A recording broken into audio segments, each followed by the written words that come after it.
चलो तो पढ़ते हैं हम लोग आज चैप्टर नंबर 3 धातु एवं अधातु। धातु एवं अधातु मतलब मेटल एंड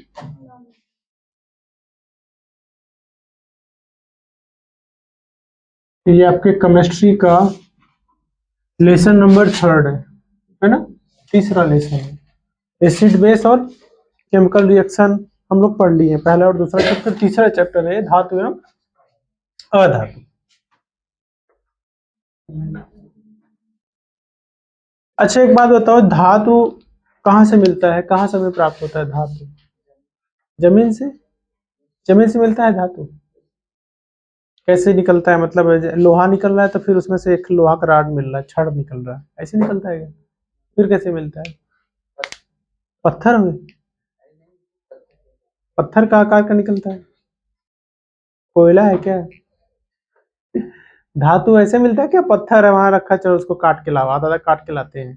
कहीं धातु के पहाड़ देखे हो क्या?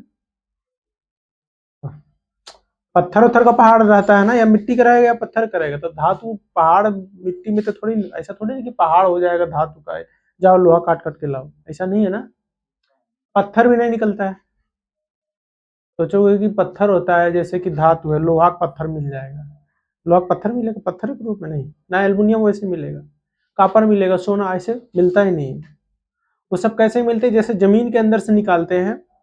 तो बहुत सारे ऐसी धातुएं होती हैं जो बहुत ज्यादा रिएक्टिव होती हैं। जैसे हमारे शरीर में हर प्रकार की धातुएं हैं।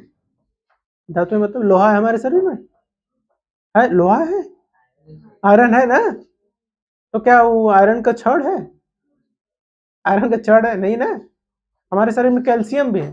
तो क्या कैल्शियम, कैल्शियम क्या है? हड्डी है। कैल्शियम और फास्फोरस से मिलकर हड्डी बना है।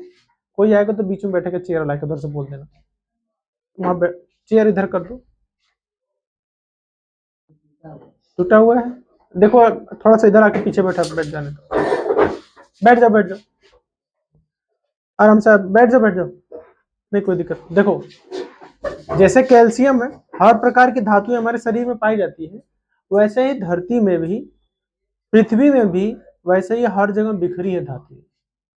जहाँ पे बहुत ज्यादा ज्वालामुखी का विस्फोट हुआ था बहुत पहले, और जहाँ पे ज्वालामुखी का उद्गार बहुत ज्यादा होता है, वहां पे धातुएं सबसे ज्यादा पाई जाती हैं। जैसे कभी यूपी में सुने हो कि लोहा पाया जाता है? तो लोग जियोग्राफी में थोड़ा बहुत पढ़े हो। यूपी में लोहा पाया जाता है क्या? एल्युमिनियम पाया जाता है? आयरन पाया? कुछ नहीं पाया जाता है। पाया किधर जाता है? जिधर क्या बोलते हैं, प्लेट्यू वाला इलाका है। प्लेट्यू मतलब हिंदी में क्या बोलते हैं उसको? नहीं, प्लेट्यू मतलब पठारी, राइट। कौन बोला? गुड। तो पठारी जो भाग है वहां पे ज्वालामुखी का उद्गार वगैरह बहुत हुआ था। तो अंदर क्या है, पृथ्वी के अंदर क्या मैग्मा वगैरह है। और पता है कि पृथ्वी का जो कोर है वो किससे बनकर मिल के बना है? निकिल से, और बहुत सारी धातुओं से मिलकर बना है। तो जब उद्गार होता है तो बहुत सारी धातुएं उसमें से निकलती हैं, जो पृथ्वी के नीचे ही, मतलब ऐसा तो थोड़ी ना कि आपके घर में चली जाएंगी।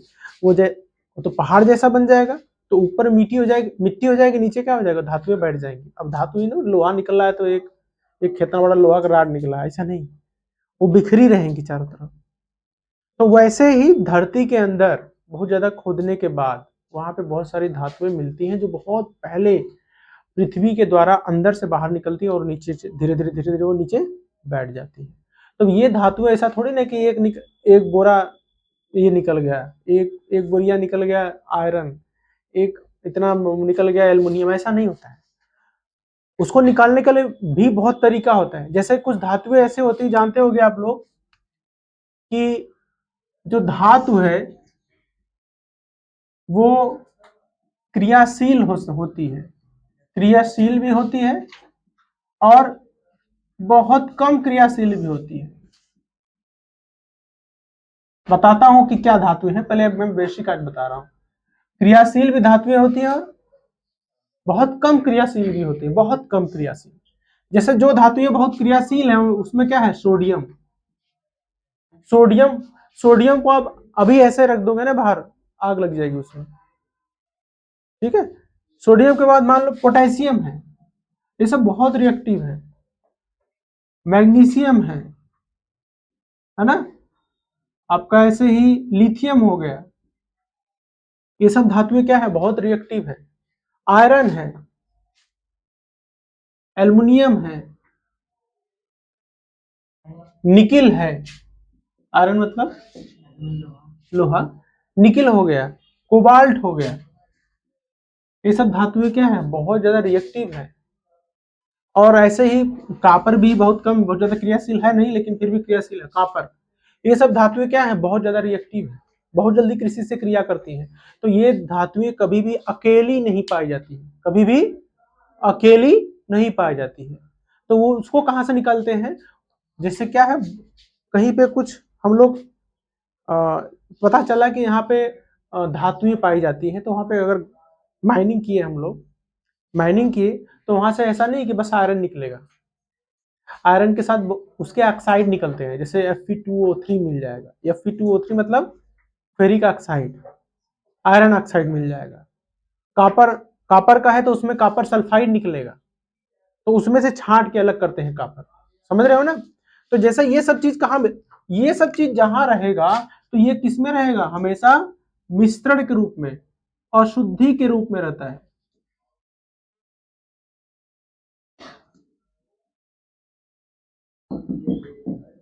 अशुद्धि के रूप में क्यों रहता है, क्योंकि ये बहुत क्रियाशील है, बहुत क्रियाशील है। तो वातावरण में जो भी चीजें रहेंगी उसके साथ क्या कर लेगा, क्रिया कर लेगा, क्रिया कर लेगा। तो इसके अशुद्धि क्या क्या रहती है, सल्फाइड, सल्फाइड की अशुद्धि। दूसरा रहेगा ऑक्साइड की अशुद्धि,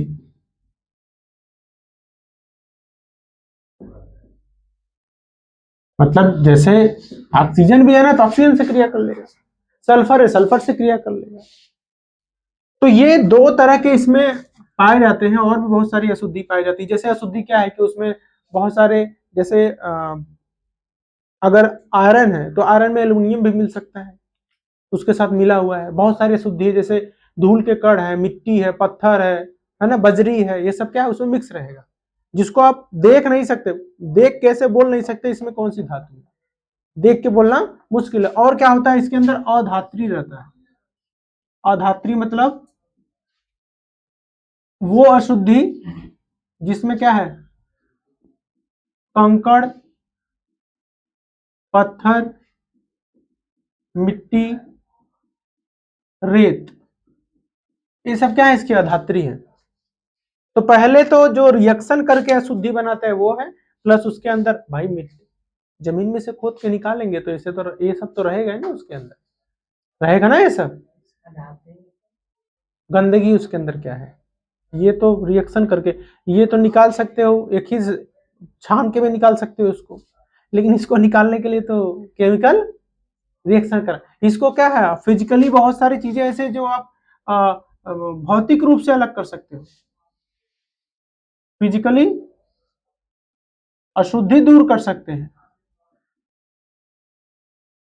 अशुद्धि दूर कर सकते हैं, मतलब जैसे छान के किसी तरह से उसा के, बहुत सारा विधि है ना नौ में, सांद्रण पता नहीं क्या क्या कितनी सारी विधियां हैं, तो उस तरह से करके हम आसमान, ये सब विधि है ना, तो उससे करोगे तो इसको तो हम दूर कर लेंगे। लेकिन इसकी अशुद्धि के लिए हम पढ़ते हैं, यही पढ़ते हैं, धातुओं का शोधन, इसी चैप्टर में पढ़ेंगे हम लोग, धातुओं का शोधन, जिसमें क्या करते हैं, केमिकल रिएक्शन का यूज करते हैं। केमिकल रिएक्शन के द्वारा मतलब बहुत सारे केमिकल एक साथ मिलाएंगे, उसको गर्म करेंगे, पिघलेगा, फिर उसको अलग अलग केमिकल डाल के उसको सेपरेट करते जाते हैं। यह है धातुओं का शोधन, जो हम इसमें पढ़ेंगे कि कैसे किसी भी गंदगी से धातुओं को हम निकाल लेते हैं। ठीक है, समझ रहे हो ना, धातुओं का शोधन हम पढ़ेंगे कि इसमें से ऑक्साइड और सल्फाइड की अशुद्धि को दूर करने को क्या बोलते हैं, धातुओं का शोधन। या अशुद्ध अयस्क से, देखो इसको क्या बोलते हैं, ये जो मिलता है इसको बोलते हैं धातुओं का अयस्क, क्या बोलते हैं, धातुओं का अयस्क।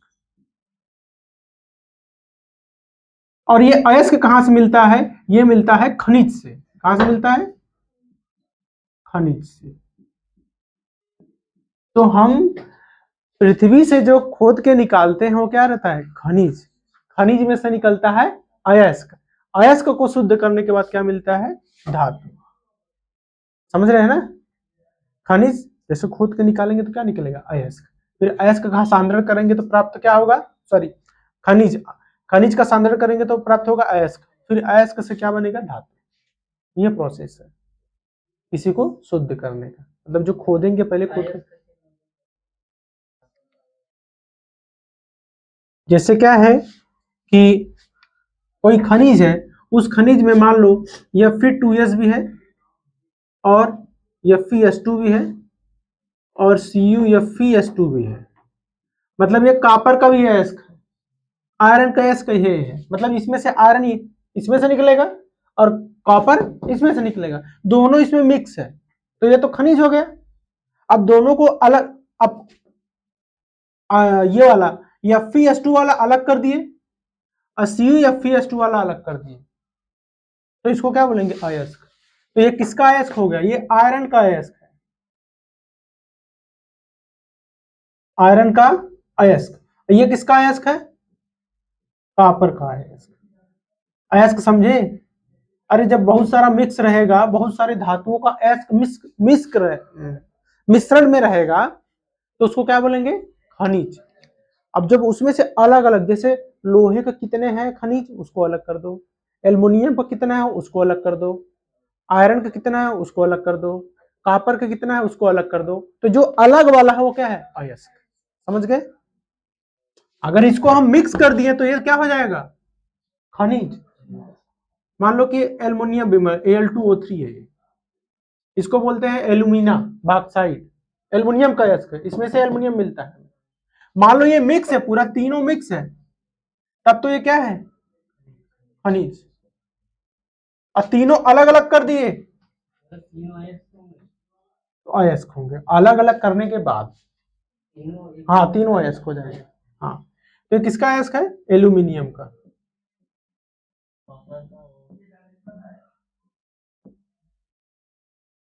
समझे? अगर मिक्स है एक साथ तब तो क्या है? खनिज। डॉक्टर क्या बोलता है? फुल्स गोल्ड है, कॉपर पाइराइट है। Copper pyrite, फुल्स gold, aluminium. हाँ, इसमें तो आयरन भी पाया जाता है। क्या पूछ रहे थे बोलो?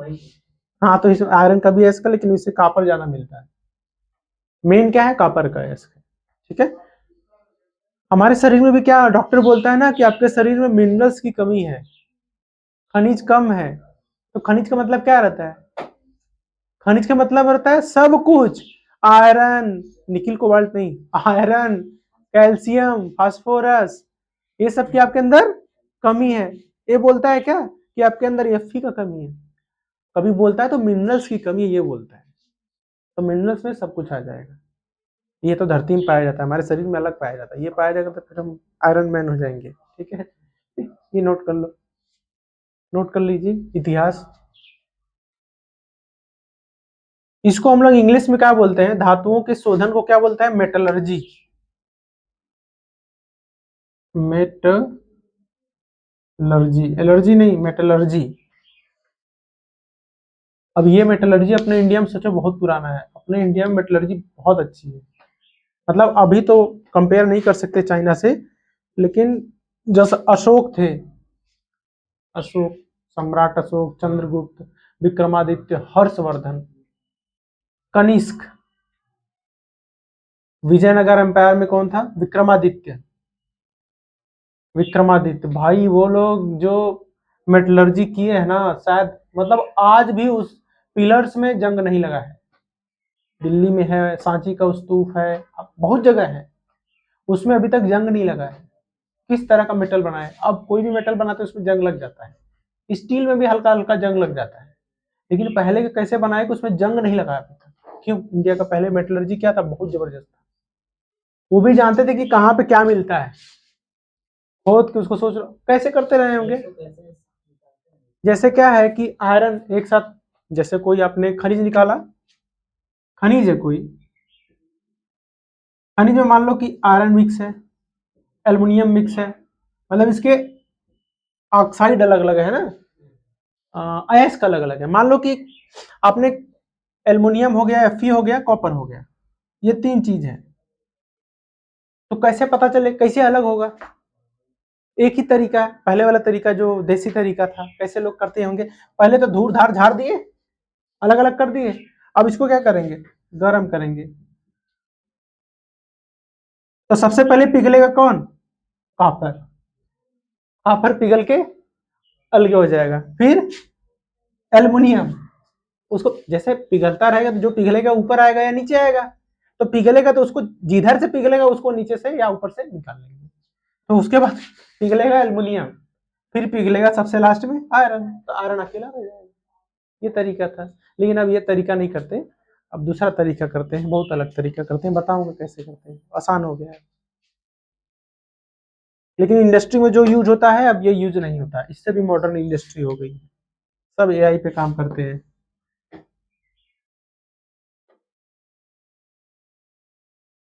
अयस्क और खनिज के बारे में समझे ना, मतलब जो हम निकालते हैं धरती के अंदर से जो चीज, वो खनिज है, उसको फिर अलग अलग करते हैं, कौन किसका है, किसको कहाँ भेजना है, वो पता चल जाता है, रंग देख के पता चल जाता है।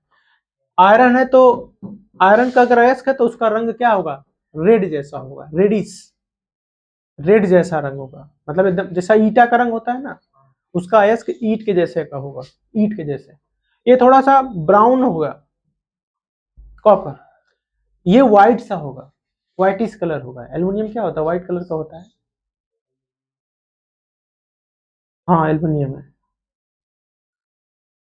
प्योर एल्युमिनियम नहीं, इसमें फाइबर मिक्स है, इसलिए बहुत हल्का है, बहुत हल्का है। लिख लो पहले, लिख लो लिख लो लिख लो, जल्दी लिखो।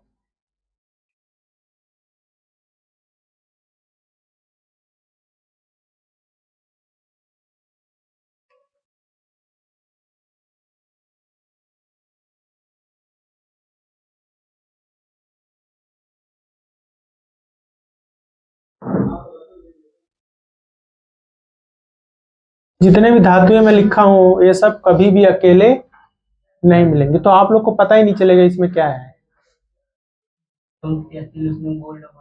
हाँ और तो वो कैसे मिलेगी, वो किसी के साथ मिलेगी, रिएक्टिव नहीं है तो वो हमेशा नकली सोना होता है।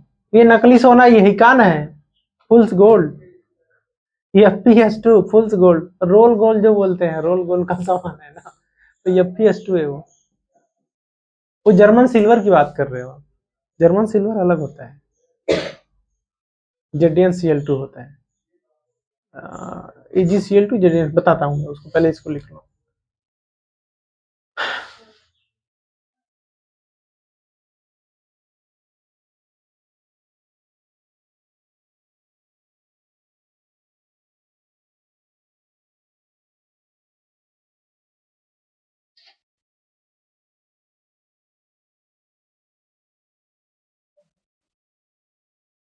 चलो दूसरा क्या है आपका, जो धातुएं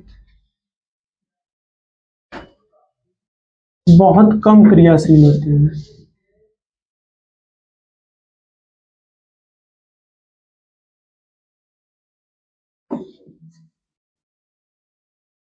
अच्छा, जो क्रियाशील थी वो संयुक्त अवस्था में पाई जाती है, ध्यान रखना, कभी भी पूछेगा, जो क्रियाशील धातु है हमेशा संयुक्त अवस्था में पाई जाएगी, और जो बहुत कम क्रियाशील है उसमें एग्जांपल है जैसे आपका प्लेटिनम, लिख लेना नाम, प्लेटिनम, नाम, प्लेटिना नहीं, प्लेटिनम, प्लेटिनम धातु है, प्लेटिनम है आपका, और गोल्ड है, और आपका सिल्वर, ये तीन धातुएं ऐसी हैं जो बहुत कम क्रियाशील है, किसी से क्रियाशील, किसी से क्रिया नहीं करती है, बहुत कम क्रिया करती है। प्लेटिनम तो किसी से क्रिया नहीं करता। तो ये हमेशा तीन धातुएं जो बहुत कम क्रियाशील है, हमेशा ये मुक्त अवस्था में पाई जाती है। मुक्त अवस्था मतलब है? मुक्त अवस्था मतलब मुक्त मतलब क्या होता है जी, बताओ जरा। मुक्त अवस्था मतलब, हाँ मुक्त, जैसे बोलते हैं भैया मुक्ति मिल जाए इनके तब अच्छा हो जाए, मतलब किसी से कोई लेना देना, मुक्त एकदम भगवान में लीन ना, तो वो मुक्त। तो ये किसी से क्रिया वगैरह नहीं करती, किसी से कुछ लेना देना नहीं है। तो ये क्या है, मुक्त अवस्था में हमेशा पाई जाती है। मतलब ये जब भी मिलेंगी, जब भी मिलेंगी तो अपने ही रूप में मिलेंगी। अगर ये आपका गोल्ड है तो हमेशा आपको, जैसे गोल्ड क्या है, अगर नदी के किनारे मिल रहा है तो मिट्टी में आपको येलो कलर का ये दिखेगा। गोल्ड ऐसे थोड़ी ना कि ऐसे कोयला मतीन एक जगह मिल गया, ऐसा नहीं है। उसके टुकड़े बहुत छोटे छोटे छोटे छोटे टुकड़े रहते हैं, वो टुकड़े मिलते हैं, बहुत छोटे छोटे टुकड़े, उसको छान के अलग करते हैं, फिर गोल्ड का बिस्किट बनाते हैं। ये नहीं कि 10 भगवान गजले हैं करते मार बिस्किट है ना। जैसे क्या है, उसके छोटे छोटे कण मिलते हैं, जैसे मिट्टी के कण है ना, वैसे उसके कण रहे हैं। उसको मिट्टी के कण से थोड़े से बड़े हैं, क्योंकि ये क्या है, धातु है, धातु के कण थोड़े बड़े ही रहेंगे। गोल्ड है तो हमेशा ये येलो शाइनिंग में रहेगा, ये हमेशा मिलेगा तो ये व्हाइटिश रहेगा। ये भी कलर होता है इसका व्हाइट ही, लेकिन व्हाइटिश दोनों ही, ठीक है। और इन तीनों में सबसे महंगा क्या है, प्लेटिनम। प्लेटिनम सबसे महंगा है, क्यों? हाँ चलो, एक तो ये है कि कम पाया जाता है, और दूसरा जितने भी न्यूक्लियर पावर प्लांट है कहीं भी, उसको नियंत्रित करने का काम यही करता है। जो भट्टी होती है ना, जिसके अंदर यूरेनियम जलता है, तो अगर वो जलते रहे छोड़ दो उसको जलते जलते, तो क्या होगा, पूरा उड़ा देगा भट्टी है ना, उड़ा देगा ना, बम ही तो है वो। तो अगर उसको बहुत तेज जलने लगा तो स्विच से तो ऑन ऑफ होगा नहीं कि एसी अब टेम्परेचर कम कर दे, रुका कम कर दे टेम्परेचर, ऐसे तो होगा नहीं। तो उसके अंदर प्लेटिनम की छड़ डालते हैं। तो प्लेटिनम क्या करता है, जो उसमें एनर्जी बनती रहती है, एक्चुअली न्यूट्रॉन के कारण एनर्जी बनती है, तो न्यूट्रॉन को सोख लेता है। तो जब न्यूट्रॉन को सोख लेगा तो क्या होगा, जो बहुत तेजी से रिएक्शन हो रहा है उसको क्या कर देगा, कम कर देगा, तो एनर्जी बननी कम हो जाएगी। अगर ये प्लेटिनम की छड़ ना रहे तो फिर एक बार चालू हो गया, धमका के सबको खत्म होगा। यूरेनियम बड़ा कितना, जितना बड़ा चाहोगे उतना बड़ा हो जाएगा। एक 10 ग्राम यूरेनियम से आप लगभग 10 से 15 महीने या कितना याद नहीं आ रहा मुझे, 10 से 15 दिन का एनर्जी बना सकते हो एक शहर के लिए, 10 ग्राम से। महंगा तो है ही। अपने इंडिया में थोरियम पाया जाता है और सबसे ज्यादा पाया जाता है, लेकिन कर्नाटक में कहाँ पाया जाता है, जो ये रेत होता है ना समुद्र के किनारे, जो रेत है उसमें थोरियम पाया जाता है, लेकिन उसमें से यूरेनियम को निकालना बड़ा मुश्किल है। वो टेक्नोलॉजी अभी भारत के पास नहीं है, नहीं तो किसी के सामने झुकने की जरूरत नहीं पड़ती इंडिया को। क्योंकि जितना भी फ्यूल आता है रॉकेट वगैरह का, यूरेनियम या कुछ बनाना है या एनर्जी के लिए बनाना है, तो बाहर से उसको कनाडा से, ऑस्ट्रेलिया से मंगवाना पड़ता है, क्योंकि वहां पे यूरेनियम पाया जाता है। लेकिन अपने इंडिया में यूरेनियम प्राप्त करने के लिए थोरियम है, पाया जाता है, लेकिन उस थोरियम को यूरेनियम बनाने की टेक्नोलॉजी अभी नहीं है। वो आ जाए टेक्नोलॉजी है, थोड़ा सा अमेरिका के डर के कारण इंडिया नहीं कर पाता है वो, क्योंकि अगर ये इंडिया कर लिया तो फिर तो अमेरिका भी डाउन रहेगा। दिक्कत है ना, जैसे अटल बिहारी वाजपेयी ने मिसाइल प्रयोग अगर नहीं करवाया होता तो इंडिया आज पाकिस्तान से भी पीछे ही रहता है। एक बार या तो कहा तो कहा कुछ ना भैया, है ना, दिक्कत होता ना, ये दिक्कत है। तो वही थोरियम वाला काम है, लेकिन थोड़ा सा है, मोदी जी में विश्वास है, कभी न कभी ये कर देंगे, कोई जाने से पहले ये काम कर देंगे। तो थोड़ा सा हम लोग के लिए अच्छा हो जाता है। जब एनर्जी जब बहुत सस्ती हो जाएगी, किसी भी देश की एनर्जी अगर सस्ती हो जाए तो वो देश बहुत तेज विकास करेगा। जैसे अगर बिजली का खर्च एक महीने में आपका 500-600 आ रहा है, उसके वजह से कितना कम हो जाएगा, बहुत होगा तो 50 रुपये आएगा, 10 गुना कम हो जाएगा। जैसे 500 अगर आप किसी का 2000 बिल आ रहा है तो उसका 200 बिल आएगा, इतना सस्ता हो जाएगा उसके वजह से, क्योंकि इंडिया खरीद के लाता है ना, वो मनमाना। जैसे अगर इंडिया में पनीर नहीं होता तो बाहर से कोई भेजता पनीर, तो जितना अब इंडिया में 2000 रुपये किलो मिलता, जो 180 रुपये किलो है, 280 रुपये किलो, 2000-3000 रुपये किलो मिलता है। वैसे यूरेनियम में बहुत महंगा, 10 ग्राम भी बहुत बहुत महंगा है। अच्छा छोड़ो वो सब, समझ गया ना इसका काम क्या है, इस धातु का क्या काम है, समझ गया ना। कि लिख देता हूं, ऊर्जा यूरेनियम, यूरेनियम ऊर्जा को नियंत्रित करना, यूरेनियम की ऊर्जा को नियंत्रित करना, ध्यान रखना। अच्छा एक चीज ध्यान रखना, ये दोनों धातुएं हैं ना, सब धातुएं हैं। एक चीज ध्यान रखना बेटा, एक इसमें भी है, और प्लेटिनम के ऊपर कभी जंग नहीं लगती, ध्यान रखना, इसके अंदर कोरोजन कभी नहीं हो सकता। जब यह किसी से क्रिया ही नहीं करेगा तो इसके ऊपर कोरोजन होगा। गोल्ड के ऊपर भी कोरोजन नहीं होता है, मूर्छा नहीं लगता है, वो पसीने से ही गंदगी उसमें जमा हो जाती है। अरे धूल मिट्टी पानी है, वो थोड़ा बहुत तो लगेगा ना। तो सोनार जो लोग काम करते हैं ना, उसको चालाकी से करना कि साहब हम साफ कर लेंगे, ठीक है, आप लोग साफ मत करिए, हम साफ कर लेंगे, साफ करके साफ कर देते हैं ना। एक आग गए देखा तो एकदम देखा हल्का हो गया, वो का हल्का किए हैं वो हल्का कर दिए हैं। अगर 10 ग्राम का है तो उसको 9 ग्राम का कर दिए होंगे, 1 ग्राम तो उनका हो गया। सब लोग ऐसे नहीं है, लेकिन मैक्सिमम तो ऐसा ही होता है। और औरत लोग मतलब एक बेवकूफ बनाना उनको आसान है, सबको नहीं। सब लोग एक जैसे थोड़ी ना है। ले जाएंगे, अरे साहब देखा गबड़ा कर, अरे ये तो बहुत भारी हो गल, ओहो इन्फेक्शन हो जी, एक देखा तो क्या इन्फेक्शन भले कब हो, कहीं हाँ हाँ हाँ हाँ 10 साफ कर दी, कहीं जा 1 घंटा बाद आवा या तब बस साफ करके देती, बैठा 10 मिनट वही में साफ करत है। तो क्या है, अम्लराज है, अम्लराज में साफ करते हैं। और अम्लराज में धीरे धीरे धीरे धीरे क्या है, तो ब्रश से, ब्रश भी उनका अलग तरीके का रहता है, साफ करेंगे गंदगी तो साफ होगी, थोड़ा बहुत तो उसमें उसका भी अंश निकल जाएगा। और जब उसको 9 ग्राम का कर देंगे, देखा इतनी गंदगी रहल, सोनवा खिया गल तो है, खियाएगा सोना, खियाएगा नहीं, खियाएगा तन जाएगा वो सोना, क्या आएगा, क्या उसका है, उसका नेचर है, तन्यता उसका होता है ना, तो तन्यता उसका, वो तन्यता है तो वो खिंचा जाएगा। ये नहीं कि बोलेंगे हाँ देखा खिया गल, अरे क्या खिया गल, चप्पल है खिया जाएगा, कभी नहीं खियाएगा, ठीक है। क्योंकि देखो सोना अगर 1 ग्राम है तो 1 ग्राम सोना से 2 किलोमीटर का तार बना सकते हैं।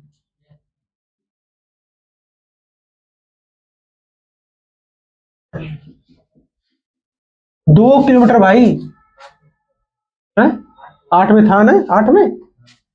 और मतलब सोना की तन्यता सबसे ज्यादा होती है, तन्यता सबसे अधिक होती है।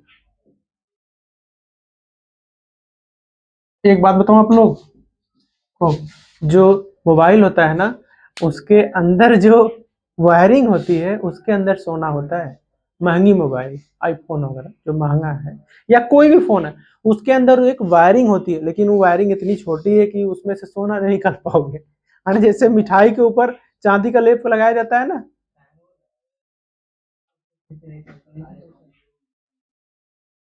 उसके ऊपर मुर्चा नहीं लगेगा, प्लस धारा बहुत तेजी से प्रभावित होगी ना।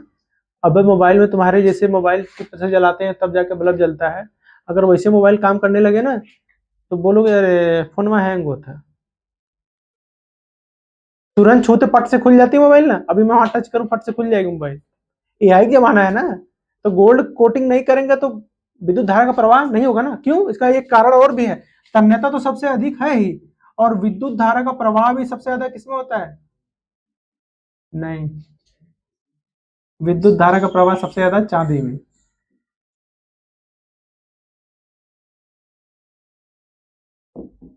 सबसे तेज प्रवाह थोड़ा सा कम होता है विद्युत धारा का तेज प्रवाह,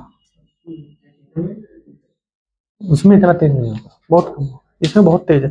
और सोना और चांदी में लगभग एक जैसा ही फ्लो होता है, लेकिन सोना को इसलिए प्रेफर करते हैं क्योंकि उसके ऊपर जंग थोड़ा सा इसमें लग भी सकता है, जंग रेयर चांस, लेकिन इसके ऊपर तो जंग लगेगा ही नहीं। अगर इसको खोल भी दोगे तो किसी से भी रिएक्शन, पानी भी डाल दो तब भी दिक्कत, लेकिन इसको पानी डाल दो स्पार्क कर देगा, उड़ा देगा सब। इसलिए चांदी का कोटिंग नहीं करते हैं, किसका करते हैं, सोने का करते हैं। अभी अपने इंडिया में जितना मोबाइल का कचरा मिलता है ना, बहुत सारी ऐसी कंपनीज हैं जो उस मोबाइल के कचरे को इकट्ठा करके काम की चीज निकाल के बाकी उसको पिघला के उसमें से सोना भी निकाल लेते हैं। जो मोबाइल आपके घर में अगर 10-12 पड़े, अब मत कर, मैं ही नहीं बोल रहा कि तुम लोग जला के चालू कर दो, बम बोल जाएगा। तुम लोग का क्या है, तुम लोग बैटरी सहित रख दोगे, लिथियम की बैटरी विस्फोट हो जाएगा।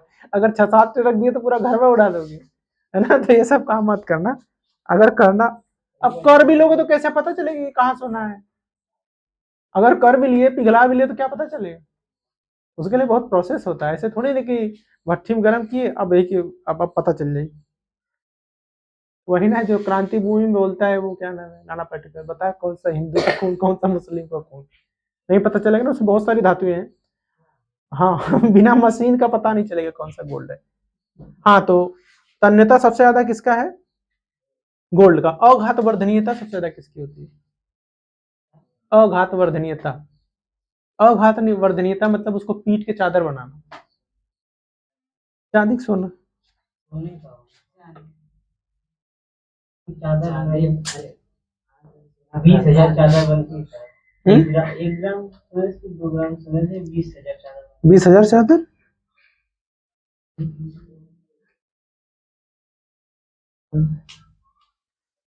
हाँ, किसकी होती है ज्यादा,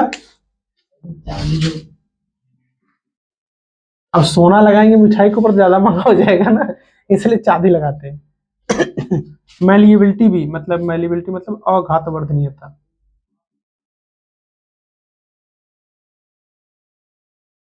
किसकी ज्यादा होती है, सोने की, फिर किसकी होती है, चांदी की, ठीक है।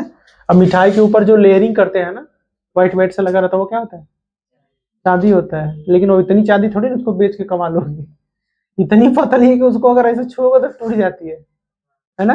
लेकिन अगर वही सोने का रहता, वो टूटता जल्दी नहीं टूटेगा, लेकिन सोना महंगा है ना। अब चांदी की तुलना में जितना 1 किलो चांदी आएगी, उतने में तो 10 ग्राम सोना आएगा। कैसे रुपए किलो चांदी है, नहीं पता मुझे, 1-1.5 लाख, 2 लाख, 3 लाख, 4 लाख। हाँ, अरे 5 लाख होगा यार, 4-5 लाख में। अब क्या, ये बहुत महंगा हो गया है, महंगा हो गया सर। सोना नहीं पता, 1.5 लाख में शायद 10 ग्राम इस टाइम, 10 ग्राम 1.5 लाख। चलो मिटा दो इसको, लिखा ही क्या हूँ।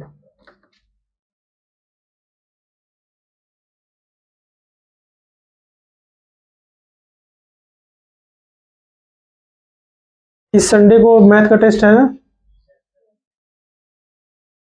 है हाँ। तो मैं